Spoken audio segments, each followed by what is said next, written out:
Hi, my name is Tippy, and I'm going to be showing you how to do split same isobox pattern for fans with a twist. This is based off of earlier isobox patterns that I've covered in previous tutorials, so let's jump right in. This is an isobox. I am folding my fan 90 degrees all the way around my imaginary box. If both my fans are moving at the same time, they would look like this, but they're not. They're moving in split time, so they start off in different places. I start with my left palm facing up, right palm facing down, and you see they kind of pass each other on the way to their next position, and here they pass each other again.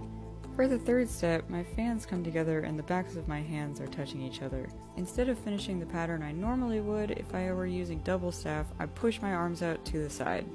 Now this is the fun part. Each of my arms kind of swings open like a door, so now I'm in the reverse position I was before. Push those hands back together again, and then you're going to fold one more time 90 degrees and you're back where you started.